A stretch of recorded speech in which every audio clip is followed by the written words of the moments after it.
Victorian prose writers. Walter Savage Landor. Walter Savage Landor, an English poet and writer, is best remembered for his work Imaginary Conversations. He received his education at Rugby School and Trinity College, Oxford. Landor was known for his contentious nature, often quarreling with his father, neighbors, wife, and anyone in authority who offended him. Paradoxically, he also forged strong friendships with literary figures ranging from Robert Southey, Samuel Taylor Coleridge, and Charles Lamb to Charles Dickens and Robert Browning. His most celebrated work, Imaginary Conversations, consists of prose dialogues between historical personages. The style of these dialogues can be ponderous and ornate, yet they possess intellectual vigor. Landor also wrote longer poems like Gebir and the verse drama Count Julian, but these works were equally laborious. He truly shines in the cool classicism of his Hellenics, some of which were initially composed in Latin, and in his short but exquisite epigrams. In poems like Turnissa, You Are Fled, and I Strove with None, for none was worth my strife, as well as Durs, Landor skillfully combines wit and tenderness. Imaginary Conversations. Imaginary Conversations is a collection of 5 volumes featuring fictional conversations primarily between historical figures from classical Greece and Rome. This work was penned by English author Walter Savage Landor, and it's renowned for its poetic prose, replete with rich imagery and ornate language. Landor embarked on the creation of Imaginary Conversations when he was 46 years old and residing with his family in Florence in 1821. While he was still a child, he had already developed the idea of composing dialogues involving his favorite figures from history. He expressed this by saying, "When I was younger, one of the chief pleasures of my life, and among the commonest of my occupations, was the bringing before me such heroes and heroines of antiquity, such poets and sages, such of the prosperous and unfortunate as most interested me, engaging them in conversations best suited to their characters." The public response to Landor's play Count Julian had not been favorable, revealing that Landor, despite his adeptness in dialogue, lacked the dramatic skill required for successful stage performance. In his frustration, Landor destroyed another tragedy, Ferrante and Giulio. Landor engaged in a dispute with the publishers over his Imaginary Conversations, which also involved Robert Southey and William Wordsworth. One of the conversations featured Southey and Pawson discussing the merits of Wordsworth's poetry. The dialogues were initially sent to Longman's company for publication, but after Longman declined, an agreement was reached with Taylor and Hesse to publish them. The first 2 volumes were published in 1824, with 18 conversations in each. The third volume was published by Henry Colburn in 1828, and the fourth and fifth volumes were finally released in 1829 after some delays and complications. Over the years, Landor continued to publish individual imaginary conversations and also compiled some of them in 1853. Thomas Carlyle. Thomas Carlyle, often referred to as the Sage of Chelsea, was a Scottish essayist, philosopher, and historian who held the position of the undoubted head of English letters during the 19th century. Born the son of a stonemason in Ecclefechan, Carlyle's education journey took him through the Village School and an academy and the University of Edinburgh. He graduated with distinction in 1813, initially aspiring to become a minister in the United Cessation Church. He began working as a schoolmaster in Annan and later in Kirkcaldy, where he taught mathematics. Eventually, he abandoned his religious faith, ministry aspirations, and teaching position in 1818. Following a brief enrollment as a law student, he worked as a tutor. During a bleak period in his life in 1819, Carlyle's discovery of German literature reignited his belief in God, becoming a catalyst for his early literary career as an essayist and translator. While his first significant work, a novel titled Sartor Resartus, received little attention, his relocation to London and the publication of The French Revolution, A History, established his prominence. Carlyle's subsequent works, from On Heroes, Hero Worship, and the Heroic in History, to History of Frederick II of Prussia, called Frederick the Great, found readership across Europe and North America. Sartor Resartus. Sartor Resartus, which translates to The Tailor Retailored in Latin, is a humorous essay written by Thomas Carlyle. The work is ostensibly a scholarly treatise exploring the philosophy, symbolism, and impact of clothing.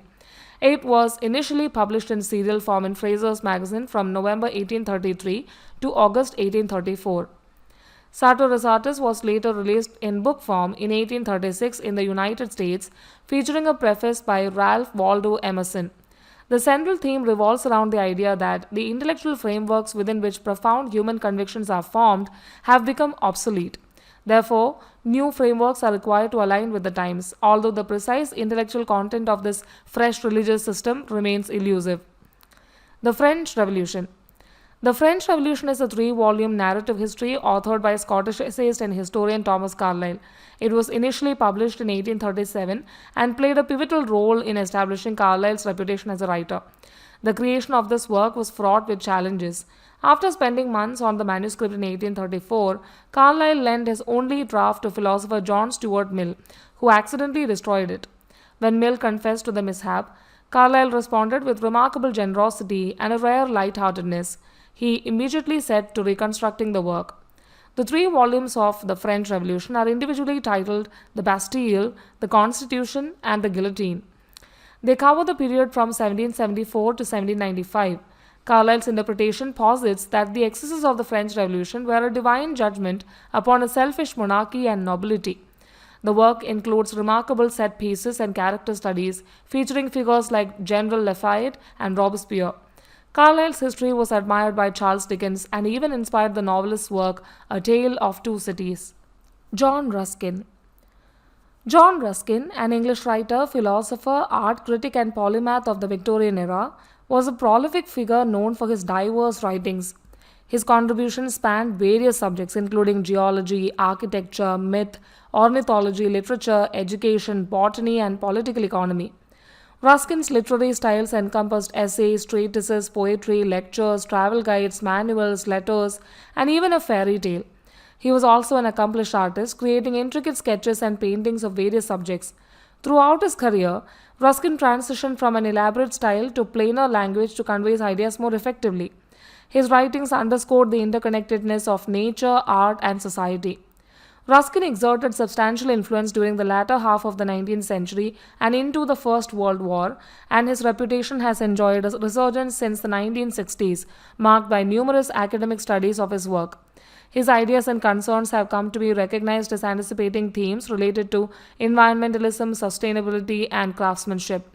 His literary journey began with the first volume of Modern Painters, published in 1843, an extended essay defending the work of J.M.W. Turner and asserting the artist's primary role as conveying truth to nature. He continued to champion the Pre-Raphaelite Brotherhood from the 1850s, whose work was influenced by his ideas. Ruskin later focused on social and political matters, with works such as Unto This Last, published in 1860, representing a significant shift in emphasis. In 1869, he was appointed as the first slaved professor of fine art at the University of Oxford and established the Ruskin School of Drawing. Furthermore, he initiated a series of monthly letters to the workmen and laborers of Great Britain under Fors Clavigera, where he developed the principles underpinning his vision of an ideal society. This led to the foundation of the Guild of St. George, an organization that endures to this day. Notable works. Modern Painters. This 5-volume work argues that contemporary painters stemming from the picturesque tradition surpass the old masters in landscape art, notably defending J.M.W. Turner's later work. Ruskin emphasizes that art should focus on accurately documenting nature and its intrinsic truths.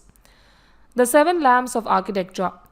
This extended essay lays out Ruskin's principles of architecture, summarizing the demands of good architecture. These lamps guide architects in dedicating their craft to God, showcasing truth in materials and structure, embracing power and reaching for the sublime in nature, embodying beauty, exuding life, respecting culture, and adhering to existing English values. The Stones of Venice. In this 3-volume treatise, Ruskin delves into Venetian art and architecture, offering in-depth descriptions of over 80 churches and discussing the architectural periods in Venice's history, including Byzantine, Gothic, and Renaissance. Unto This Last. A critical essay on economics, Unto This Last challenges the economic theories of the 18th and 19th centuries. Ruskin asserts the principles of fair wages and criticizes the environmental effects of industrialism, foreshadowing themes found in the modern green movement. Sesame and Lilies. Though infamous in later years as an example of Victorian male chauvinism, Ruskin, Sesame and Lilies used traditional gender constructs to convey a symbolic message of his anti-capitalist social model, highlighting femininity as pacific, altruistic and uncompetitive. Lytton Strachey. Lytton Strachey, an English biographer and critic, is credited with ushering in a new era of biographical writing in the aftermath of World War I. His approach to biography was characterized by irreverence, challenging the traditional, voluminous Victorian biographies. Strachey's intention was to craft concise life stories, excluding superfluous details while highlighting what truly mattered. His most renowned work, Eminent Victorians, consists of short sketches on figures from the Victorian era, including Cardinal Manning, Florence Nightingale, Thomas Arnold, and General Charles Chinese Gordon. Born in 1880, Strachey attended Cambridge from 1899 to 1903 before settling in London, where he became a leading figure in the Bloomsbury Group, an intellectual and literary circle. He made significant contributions to literary criticism, particularly in French literature, but it was his foray into biography that truly set him apart. In addition to Eminent Victorians, his biographical works include Queen Victoria, Elizabeth in Essex, and Portraits in Miniature. Strachey's biographical approach was distinct, characterized by his fascination with the personality and motives of his subjects. He reveled in dismantling the grandeur of celebrated figures and presenting them in a more realistic, often caricatured light. He was unafraid to challenge the conventional veneration of these eminent figures and was known for his selective use of material. While his approach sometimes led to inaccuracies, Strachey's impact on the art of biography was profound. He introduced a sense of form and background, sharpening the critical acumen of biographers and challenging them to present multifaceted, flawed human beings rather than one-dimensional idols. Strachey's portrayal of the private lives of his subjects, alongside their public personas, revolutionized the field of biography. Eminent Victorians. Eminent Victorians is a collection of short biographical sketches written by Lytton Strachey and published in 1918. Strachey's approach to biography in this work marked a departure from the conventional hagiographical style of Victorian era. He boldly sought to capture the essence of his subjects by eliminating redundancy and focusing solely on the significant aspects of their lives. In Eminent Victorians, Strachey delves into the lives of figures such as Cardinal Manning, Florence Nightingale, and so on. His portrayal of these eminent individuals is deeply personal and often diverges from the conventional adulation that had previously characterized biographies. While some readers were scandalized by Strachey's impressionistic and critical approach, many within literary circles were delighted by his audacious style. Strachey's biographical sketches, while perhaps occasionally sacrificing accuracy for the sake of capturing personality and motive, marked a turning point in the realm of biography. He moved away from idealized depictions of his subjects and humanized them, bringing out their flaws and complexities. Strachey's approach challenged biographers to offer a more nuanced and authentic portrayal of individuals, contributing to a new era of biography.